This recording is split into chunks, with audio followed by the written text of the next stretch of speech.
আসসালামু আলাইকুম ওয়া রাহমাতুল্লাহি ওয়া বারাকাতুহু। আমার সকল ফেসবুক ফ্রেন্ডস ফলোয়ার্স ভাইরা সকলে কেমন আছেন? আলহামদুলিল্লাহ, আল্লাহর মেহেরবানি, আল্লাহর খাস রহমত, আল্লাহ ভালো রেখেছেন, সুস্থ রেখেছেন। দোয়া করি আল্লাহ আপনাদেরকেও সুস্থ রাখেন। একটা বিশেষ মেসেজ, একটা খুব গুরুত্বপূর্ণ বিষয় টপিক নিয়ে আপনাদের কাছে এসেছি।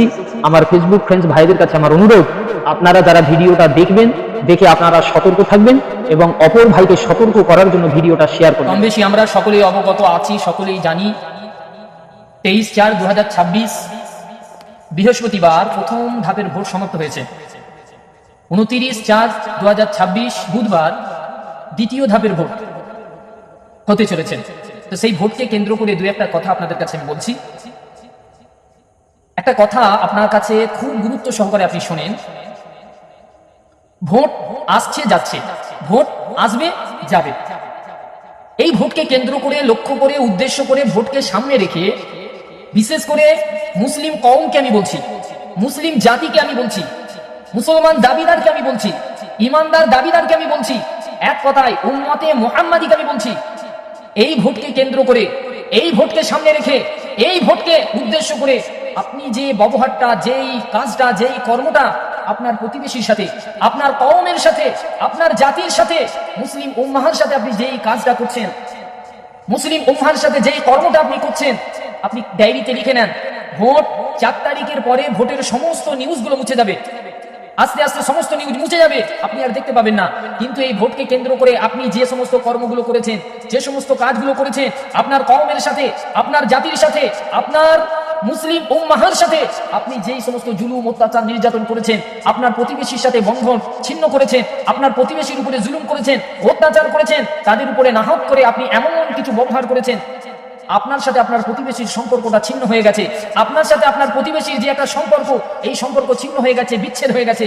এই জিনিসটা 4 তারিখের পরেও আপনি কিন্তু এটাকে বুঝতে পারবেন না।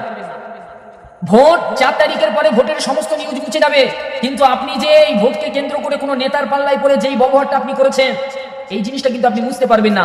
যেইখানে আপনার সাথে ওই প্রতিবেশীর দেখা হবে, সেটা কলেজে হতে পারে, ইউনিভার্সিটিতে হতে পারে, মেডিকেলে হতে পারে, ট্রেনে হতে পারে, বাসে হতে পারে, ইত্যাদি ইত্যাদি, যেই জায়গাটাতেই হতে পারে না কেন, যখনই আপনার সাথে আপনার প্রতিবেশীর সাক্ষাৎ হবে, সেই কথা মনে আসবে ভোটে যেই ব্যবহারটা আপনি করেছেন, ভোটকে কেন্দ্র করে আপনি যে তাদের উপরে জুলুম, অত্যাচার, নির্যাতন ইত্যাদি ইত্যাদি যে সমস্ত জিনিসগুলো আপনি করেছেন, যেখানে যে অবস্থাতেই দেখা হবে, সেই জিনিসটা কিন্তু আপনি বুঝতে পারবেন না, ওপেন জিনিসটা ফুটে উঠবে। তাই আপনার কাছে আমি একটা কথা বলছি, দিন শেষে প্রতিবেশী কথাটা মাথায়। এই জন্যই আল্লাহর নবী সাল্লাল্লাহু আলাইহি ওয়াসাল্লাম মসজিদে নববী শরীফের বসে সাহাবায়ে কেরামদের সামনে বলেছিলেন, হে আমার সাহাবারা, শুনে রাখো, আমি রাসূলুল্লাহ বলছি, মান কানা ইউমিনু বিল্লাহি ওয়াল ইয়াউমিল আখির ফালা ইউযি জারাহু, যেই মানুষটা আল্লাহ এবং কিয়ামতের দিনের উপর বিশ্বাস স্থাপন করেছে, মান কানা ইউমিনু বিল্লাহি ওয়াল ইয়াউমিল আখির, যেই মানুষটা আল্লাহ এবং কিয়ামতের দিনের উপর বিশ্বাস স্থাপন করেছে, ফালা ইউযি জারাহু, ওই মানুষটা যেন তার প্রতিবেশীকে কষ্ট না দেয়, প্রতিবেশীকে দুঃখ না দেয়, প্রতিবেশীর উপরে কোনো রকম জুলুম, অত্যাচার, নির্যাতন না করে। যদি ভাইজান হিসাবে মানেন, একজন আলেম হিসাবে যদি মনে করেন, আমি আপনাদের কাছে একটা মেসেজ দিলাম, এই ভোটকে কেন্দ্র করে, উদ্দেশ্য করে, খবরদার প্রতিবেশীর সাথে আপনি সম্পর্ক ছিন্ন করবেন না, প্রতিবেশীর সাথে কোনো রকম অত্যাচার, জুলুম, নির্যাতন করবেন না। কেননা দিন শেষে প্রতিবেশী, রাত বিরেত আপনি যদি কোনো রকম অসুস্থ হয়ে পড়েন, কোনো রকম জর্জরিত হয়ে পড়েন, কোনো রকম বালা মুসিবতের ভিতরে পড়েন, সর্বপ্রথম যেই মানুষটা খোঁজ নেবে তিনি হলেন আপনার প্রতিবেশী। মুসলিম উম্মাহ, আমি মুসলমান কওমকে বলছি, হাদিসে ফিরে দাও। আল্লাহর নবী হাদিস পাকের ভিতরে বলছেন, কুল্লু মুসলিমুন ইখওয়াত, প্রত্যেক মুসলিম অপর মুসলিমের ভাই, আমরা সকলেই ভাই ভাই। কেন অন্য মানুষের জন্য আমার নিজের ভাইয়ের উপর আমি জুলুম, অত্যাচার করব? কেন অন্য মানুষের জন্য আমার নিজের ভাইয়ের আমি তার রক্ত ঝরাবো? এই সমস্ত জিনিসগুলো থেকে দূরে থাকতে হবে। আল্লাহর নবী হাদিস পাকের ভিতরে মসজিদে নববী শরীফের ভিতরে বসে সাহাবায়ে কেরামদেরকে বলেছিলেন, হে আমার সাহাবারা, শুনে রাখো, আমি রাসূলুল্লাহ বলছি, আল মুসলিমু আখুল মুসলিমু, একজন মুসলমান অপর মুসলমানের ভাই। এক কথাই আমি আপনাকে বলতে চাইছি, আমরা সকলেই ভাই ভাই। এমন কোনো কাজ করব না, এমন কোনো জুলুম, অত্যাচার, নির্যাতন করব না, এমন কোনো রক্তপাত ঘটাবো না, যাতে প্রতিবেশীর সাথে, মুসলিম উম্মাহর সাথে আমাদের একটা সম্পর্ক, আমাদের একটা যে রক্তের টান, এই জিনিসটা যাতে নষ্ট না হয়ে যায়, সেই দিকে আপনি খেয়াল। সবাই বলছে ভাইজান, বর্তমান সময়ে এইরকম একটা পরিস্থিতি, আমরা কাকে ভোট দেব? বর্তমান সময়ে এইরকম একটা পরিস্থিতি, আমরা কাকে ভোট দেব? একটা কথা মাথায় রাখেন, একটা কথা, একটা মেসেজ আপনি নিয়ে নেন, আমার ভোট আমানত, আমার ভোট আমানত। আমি কাকে দেব এটা যেমন আমার অধিকার, আমি কাকে দেব এটা যেমন আমার ব্যক্তিগত অধিকার। ভোটটা অর্থাৎ আমানতটা আমি কাকে দিচ্ছি এটা জেনে দেওয়াটাও আমার অধিকার। আমার আমানতটা আমি কাকে দিচ্ছি সেই ইসলামের জন্য, দ্বীনের জন্য, কওমের জন্য, জাতির জন্য ইত্যাদি ইত্যাদি, ওই মানুষটা কতটা সাকসেস এই জিনিসটা যাচাই করে সেই মানুষটাকে ভোট দেয়া, এটাও আপনার অধিকার। ভোট দেওয়াটা যেমন আপনার অধিকার, ভোট মানে হলো আমানত, ওই আমানতটা কাকে দেবেন যেমন আপনার নিজের অধিকার, আমানতটা আপনি কাকে দিচ্ছেন সেই মানুষটা কেমন এটা যাচাই করে দেখে দেওয়াটাও এটা আপনার অধিকার। তাই বর্তমান সময়ে এই ভোট আপনি কাকে দেবেন আপনার ব্যক্তিগত যেমন অধিকার, ভোটটা আপনি কাকে দিচ্ছেন সেই মানুষটাকে দিলে কতটা আমরা সুরক্ষিত, কতটা আমাদের দিন সুরক্ষিত, কতটা আমাদের ইসলাম সুরক্ষিত, কতটা আমাদের কোরআন সুরক্ষিত, এইটা যাচাই করে ভোটটা দেওয়াটাও আপনার অধিকার, আপনার উপর এটা অধিকার। তাই আমি আপনাকে বলবো ভোট আপনি কাকে দিচ্ছেন আপনি দেন, কিন্তু যাচাই করে দেন, অ্যানালাইজ করে দেন, গবেষণা করে দেন, এটাও আপনার উপর একটা অধিকার। উর্দুতে একটা প্রবাদ বাক্য পড়েছিলাম, আকলমন্দ কে লিয়ে ইশারা ভি কাফি হে। আকলমন্দ বুদ্ধিজীবী মানুষদের জন্য ইশারাটাই যথেষ্ট। শুনে নেন, একটা এক্সাম্পল দিই। আমাদের নৌকাও ছিল না, আমাদের মাঝিও ছিল না। নৌকা জিনিসটা আমাদের ছিল না, ওই নৌকায় মাঝিও আমাদের ছিল না।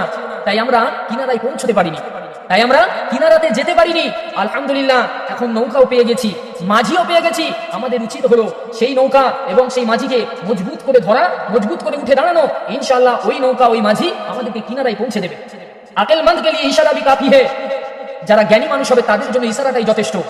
ভালো করে বুঝে নেন, গাছও আমাদের ছিল না, ডালও আমাদের ছিল না। গাছ সেটাও আমাদের ছিল না, ডাল সেটাও আমাদের ছিল না।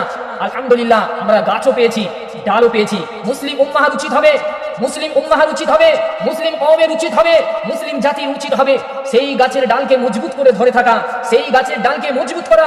ইনশাআল্লাহ আমরা এক সময় ওই গাছের কিনারাতে উঠে যেতে পারবো। তাই আমার মূল বলার উদ্দেশ্য, ভোট আপনি কাকে দেবেন দেন, আমার বলার দরকার নেই। ভোট আপনি কাকে দেবেন দেন, আমার জানার দরকার নেই। কিন্তু ভোটটা আপনি কাকে দিচ্ছেন এই জিনিসটা অ্যানালাইজ করেন, গবেষণা করেন, জানেন, তারপরে আপনি ভোটটা তাকে দেন। কেননা এটা হচ্ছে আপনার আমার। মুসলিম উম্মাহত পতনের কারণ হলো, শুনে রেখে দেন, আমরা মুসলমান দাবিদার, আমরা ইমানদার দাবিদার, আমরা মুসলমান দাবিদার, আমরা নিজেদেরকে ইমানদার বলে দাবি করি, উম্মতে মুহাম্মাদি বলে দাবি করি। আমাদের ভিতরে একতা নেই, আমাদের ভিতরে ঐক্য নেই, আমাদের ভিতরে একটা প্ল্যাটফর্মের ভিতরে যাতে আমরা আসতে পারি সেই রকম চিন্তা চেতনা নাই। তাই আমি সর্বদাই ওয়াজ নসিহতেও বলি, এখনো বলছি, মুসলিম উম্মাহ যত তাড়াতাড়ি বুঝবে তত তাড়াতাড়ি আমাদের কামিয়াবি, আমাদের ডেভেলপ খুব তাড়াতাড়ি আসবে। মুসলিম উম্মাহ যত দেরিতে বুঝবে, আপনি ডায়েরিতে লিখে নেন, এই মুসলিম উম্মাহর উপরে জুলুম, অত্যাচার, নির্যাতন। যেমন তসবির একটা দড়ি কেটে দিলে যেমন তসবিগুলো টপ টপ টপ করে পড়তে থাকে, আল্লাহ নবী বলেছেন ওই রকম ভাবে মুসলিম উম্মাহর উপরে বিপদ আসতে শুরু করবে। তাই আপনারা জ্ঞানীগুণী বিজ্ঞ মানুষ, সকলের কাছে আমার একটা অনুরোধ, আপনি এই সতর্ক বার্তা শুনবেন, অপরে যাতে সতর্ক থাকতে পারে সেই দায়িত্বটা আপনার শেয়ার করে তার কাছে পৌঁছে দেবেন। আসসালামু আলাইকুম।